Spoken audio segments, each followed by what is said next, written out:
पूरे छत्तीसगढ़ प्रदेश में भारतीय जनता पार्टी की योजनाओं को एक साल में जिस तरह से किसानों, माताओं, प्रधानमंत्री आवास जैसे विषयों पर काम हुआ है, शहरों में जिस तरह से अभूतपूर्व विकास का पहिया घूमा है, इससे भारतीय जनता पार्टी के प्रति पूरे प्रदेश में एक लहर है और जनता भारतीय जनता पार्टी के प्रत्याशियों को आशीर्वाद दी। छत्तीसगढ़ की 70 लाख से अधिक माताओं बहनों को महतारी वंदन योजना का लाभ बिना कोई रोक के भारतीय जनता पार्टी हर महीने हमारी सरकार प्रदान करती है। इससे माताओं बहनों का आर्थिक, सामाजिक, पारिवारिक, राजनीतिक सशक्तिकरण हुआ है और वो एक अलग आत्मविश्वास का अनुभव कर रही हैं। अभी हमारे पड़ोसी जिले सारंगढ़ के में आपने देखा कि वहाँ पर माताएं बहनें महतारी वंदन की योजना के पैसे से राम मंदिर का निर्माण कर रही हैं। इस तरह से सांस्कृतिक जागरण, आर्थिक जागरण, राजनीतिक जागरण का एक माध्यम बना है। माताओं बहनों का भरपूर आशीर्वाद। अभी कांग्रेस एक डूबती नाव है और वहाँ पर पद का, परिवार का, सत्ता लोलुपता की राजनीति होती है, पैसे की राजनीति होती है।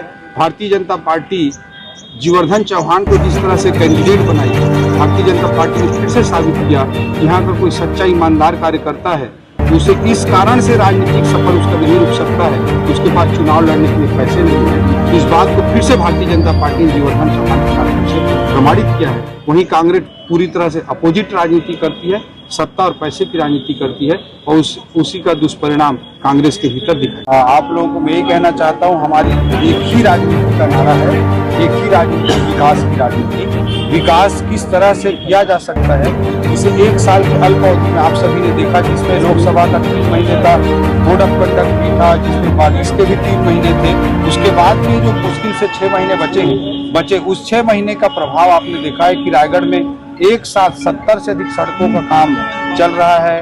35 करोड़ की लागत से नालंदा परिसर का निर्माण प्रारंभ हो गया। शहर के हृदय स्थल में ऑक्सीजन उत्पन्न करने के लिए एक लंग्स के रूप में ऑक्सीजन स्थापित हो रहा है। शहर की सबसे बड़ी सब्जी मंडी पर 5 करोड़ रुपए का विकास कार्य प्रारंभ हो गया। प्रयास विद्यालय, हॉर्टिकल्चर महाविद्यालय, कला एवं संगीत महाविद्यालय जैसे अनेकों काम की शुरुआत रायगढ़ के लिए की गई है और ये तो महज 10% काम है। अभी 90% काम आने वाले 4 सालों में होने बाकी है। ये रायगढ़ की जनता के लोकतंत्र में जो ताकत है, जनता की जो ताकत है, उसके बदौलत ये सब हो रहा है। भारतीय जनता पार्टी ने रायगढ़ में 29 साल से पार्टी की सेवा कर रहे एक चाय वाले को महापौर का प्रत्याशी बनाया है।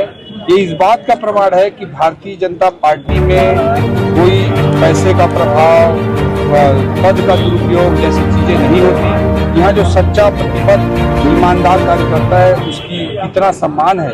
ये उदाहरण है जीवर्धन चौहान को भाजपा के द्वारा महापौर का प्रत्याशी बनाया जाना और ये पूरे रायगढ़ वासियों के लिए बहुत गर्व का विषय है, बहुत हर्ष का विषय है कि विनम्र व्यक्ति को, एक ईमानदार व्यक्ति को 29 साल से राजनीति कर रहे हैं, अगर उनको पद का दुरुपयोग करना रहता तो कुछ भी करके आर्थिक रूप से बड़ा व्यक्ति बन सकते थे, लेकिन उन्होंने ईमानदारी से अपना जीवन जिया, ईमानदारी से पार्टी का काम किया और विनम्रता ईमानदारी की प्रतिमूर्ति है।